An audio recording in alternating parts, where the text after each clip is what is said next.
Friends, आज हम discuss करेंगे कि भारत में स्पेशली नॉर्थ इंडिया में हाल ही के कुछ महीनों में क्यों भूकंप के इतने ज़्यादा झटके महसूस किए जा रहे हैं। चलिए अपने इस चैप्टर को शुरू करते हैं।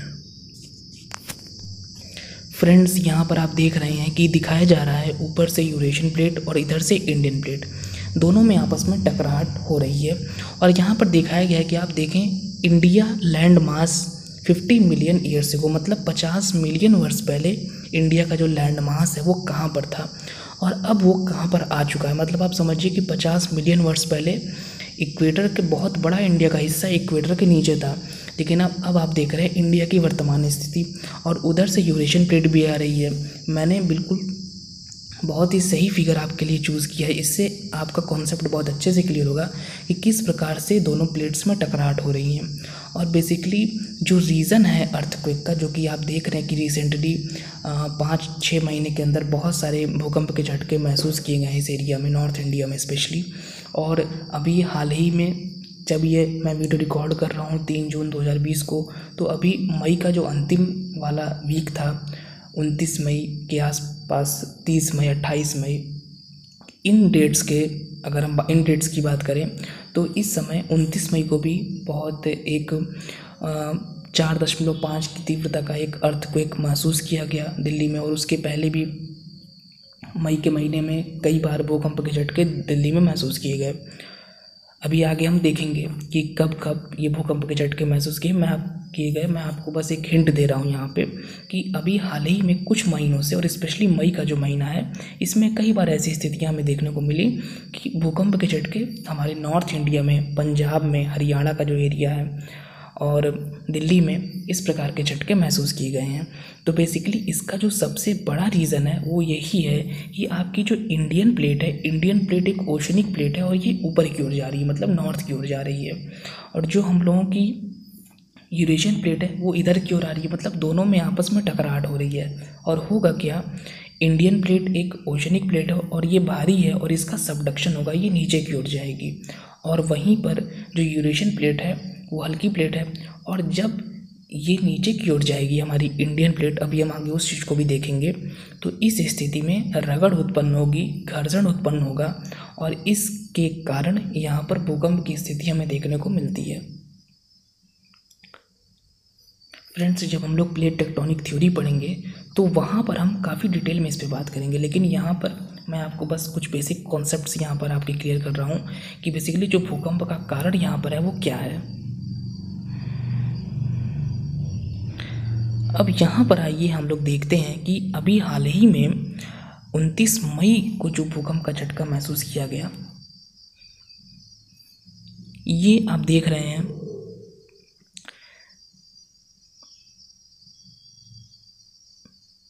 इंडिया। और अब हम देखते हैं लोकेशन दिल्ली की। बेसिकली जो भूकंप का झटका महसूस किया गया वो तो यहाँ किया गया, लेकिन जो इसका केंद्र माना जा रहा था वो था हरियाणा में रोहतक जिला, जिसकी आप यहाँ पे लोकेशन देख रहे हैं। यहाँ पर इसके केंद्र ऐसा माना जा रहा था जो विद्वान लोगों के अनुसार कि इसका केंद्र यहाँ पर है और इसका जो झटके महसूस किए गए वो दिल्ली तक महसूस किए गए। और इससे आप समझ सकते हैं कि जो इसकी तीव्रता थी वो थी 4.5। तो बहुत ज़्यादा तीव्र तो नहीं था, लेकिन फिर भी काफ़ी क्षति इससे हो सकती थी इस भूकंप के कारण।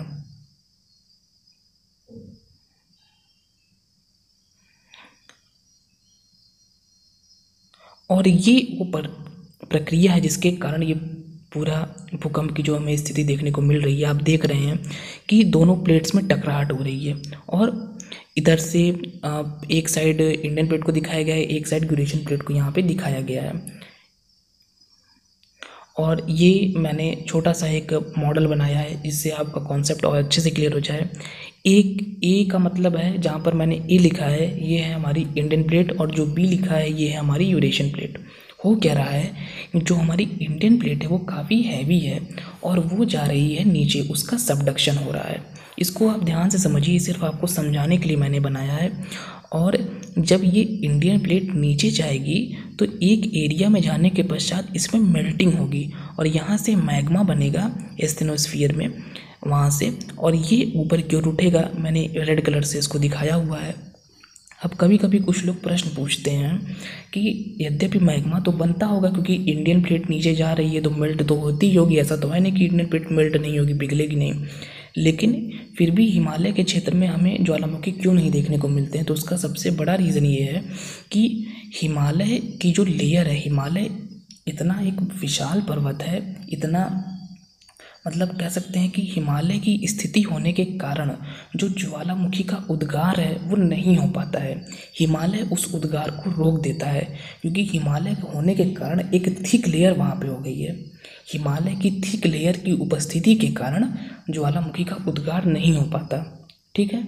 लेकिन प्रक्रिया तो वो हो ही रही है, और उस प्रक्रिया के होने के कारण ये जो मान लीजिए, आप खुद ही सोचिए कि जब ये मैग्मा जो बाहर निकलना चाह रहा है ये बाहर नहीं निकल पाएगा, तो ये बाहर न निकल पाने के क्रम में यहाँ पे घर्षण की स्थिति उत्पन्न होगी। और एक घर्षण तो यहाँ पे जब ये प्लेट नीचे जा रही है, जहाँ पर मैंने बैगनी कलर से राउंड किया हुआ है, तो जब प्लेटों में आपस में टकराहट होगी, इंडियन प्लेट का सबडक्शन होगा, तो यहाँ भी फ्रिक्शन होगा, यहाँ भी घर्षण होगा। तो एक तो ये रीज़न है यहाँ पे भूकंप आने का। दूसरा जो रीज़न है वो ये है कि जब ये मैग्मा जो मैंने रेड कलर से दिखाया है आपको, ये बाहर नहीं निकल पाएगा, तो इस कारण से यहाँ पे कंपन उत्पन्न होगा। भाई आप खुद ही सोचिए कि किसी चीज़ को आप बिल्कुल दबा दें और वो चीज़ बाहर ना आ पाए, तो वहाँ कंपन उत्पन्न होगा, वो प्रेशर लगाएगी वो चीज़ बाहर आने के लिए। तो ये मैग्मा जो कि हिमालय है, और ये हिमालय इतना हैवी है, इतनी थिक लेयर हिमालय की है कि हिमालय को तोड़ के ये बाहर नहीं आ सकता। और इस कारण जब ये हिमालय को तोड़ के बाहर नहीं आ सकता है, इसलिए ये प्रेशर लगाएगा।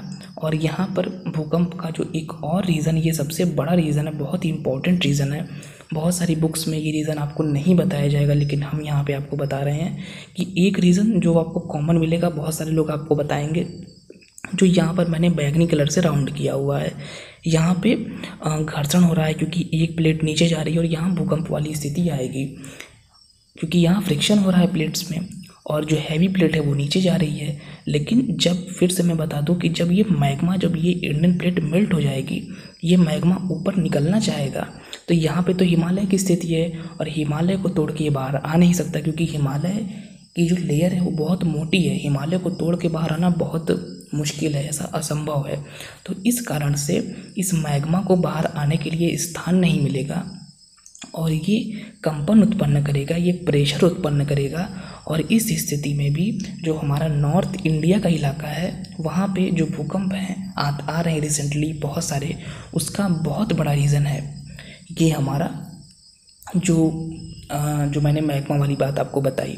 और इसके पश्चात अगर आप ये सोचें कि मान लीजिए कि इंडिया के नॉर्थ में हिमालय की स्थिति अगर ना होती, बाई चांस अगर हम सोचें इस पर, या हिमालय की स्थिति ना होती, या फिर अगर कोई पर्वत होता तो कोई छोटा पर्वत होता, तो निश्चित ही जैसे ईरान में दिमवंद जैसे पर्वत हैं, वैसे ज्वालामुखी पर्वत हमको भारत के उत्तर में भी देखने को मिलते। और फ्रेंड्स, अब हम देखते हैं जो जोन्स में बांटा गया है इंडिया को, तो इसमें आप 4 जोन देख रहे हैं। जो हमारा आसमानी कलर से दिखाया गया है वो उन जोन्स को दिखाया गया है जो बिल्कुल सुरक्षित हैं, बहुत ही कम खतरा जहाँ पर है। इसके पश्चात सेकंड वाला जो येलो कलर से दिखाया गया है, इसके पश्चात थर्ड जो ऑरेंज कलर से दिखाया गया है, और जो सबसे ज़्यादा खतरनाक हैं जिनको डार्क रेड कलर से दिखाया गया है, जिसमें आपका नॉर्थ ईस्ट का इलाका है, इधर आपका भुज वाला इलाका है, और जम्मू कश्मीर में कुछ क्षेत्र हैं। इसमें आप देख रहे हैं कि जो दिल्ली, रोहतक, जहां अभी हाल ही में भूकंप के झटके महसूस किए गए हैं, ये आपके जो सेकंड वाली हमारी कैटेगरी है, जिन्हें नारंगी या ऑरेंज कलर से दिखाया गया है, इसमें हम इन्हें शामिल करते हैं। तो मतलब भूकंप की अगर जोन की दृष्टि से देखें तो जो ये हमारे इलाके हैं ये काफ़ी संवेदनशील हैं, मतलब भूकंप का खतरा यहाँ पर बना रहता है, क्योंकि ये जो इलाके हैं बेसिकली जो आप ऑरेंज कलर से देख रहे हैं, स्पेशली हरियाणा, पंजाब, दिल्ली वाला इलाका, ये जहाँ पर इंडियन और यूरेशियन प्लेट आपस में मिल रही हैं, बिल्कुल ये वही वाला इलाका है। इसीलिए वहाँ पे जब इंडियन प्लेट नीचे जा रही है तो सबडक्शन हो रहा है, और इस कारण से प्लेट के नीचे जाने के क्रम में दोनों प्लेटों में रगड़ तो होगी, और ये बहुत ही बड़ा रीज़न है। और मैग्नो वाली बात भी मैंने आपको बताई थी। यहाँ पर मैंने आपके लिए कुछ लिस्ट बनाई हुई है। आपको ये मैंने बताना चाहता हूँ कि अभी अगर आप हाल ही में आए हुए भूकंपों को ध्यान से देखें तो 12 अप्रैल को एक भूकंप आता है, फिर 13 अप्रैल को भूकंप के झटके महसूस किए जाते हैं, फिर 10 मई को, 15 मई को, 28 मई को और 29 मई को।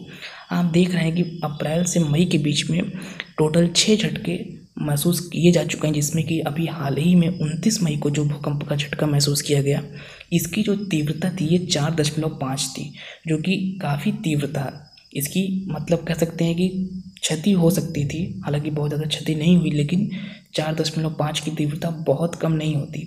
और इसके पहले जैसे 2.5, 2.2 ये काफ़ी कम तीव्रता के भूकंप थे। इसके पहले जैसे 10 मई को 3.4 की तीव्रता का भूकंप आया, 13 अप्रैल को 2.7। तो ये अलग अलग तीव्रता के भूकंप की यहाँ मैंने आपके लिए लिस्ट बनाई हुई थी, वो आपने देख ली होगी। यहाँ आपके लिए मैंने कुछ क्लिप्स रखी हुई हैं जिससे आप देख सकते हैं कि भूकंप की जब स्थिति हमें देखने को मिलती है तो ये हमारे लिए कितना ज़्यादा खतरनाक होता है। और ये जो दृश्य है ये नेपाल के हैं। नेपाल में आपको याद होगा अभी हाल ही में कुछ वर्ष पहले काठमांडू में भीषण भूकंप आया था। आप देख सकते हैं कि जनजीवन आसानी से चल रहा था, लेकिन अचानक से भूकंप की स्थिति, जब भूकंप की घटना यहाँ घटित होती है, जब बहुत ही ज़्यादा हृदय विदारक दृश्य ये आप देख रहे हैं यहाँ पर, और बहुत ही ज़्यादा ये विनाशकारी होता है। जनधन की अपार क्षति होती है। और काठमांडू में जब ये भूकंप आया तो नेपाल तो इससे काफ़ी ज़्यादा प्रभावित हुआ था। तो फ्रेंड्स, फ़िलहाल भूकंप जो रिसेंट हमारे देश में आ रहे हैं, इससे संबंधित छोटा सा अध्याय हमारा यहाँ पर समाप्त होता है। अगर आपको हमारा ये अध्याय थोड़ा भी ज्ञानवर्धक लगा हो, कुछ इम्पॉर्टेंट बातें आपने यहाँ से जानी हो, तो मेरी रिक्वेस्ट है कि इस वीडियो को लाइक करें, शेयर करें एंड हमारे इस चैनल को सब्सक्राइब करें। Thank you friends.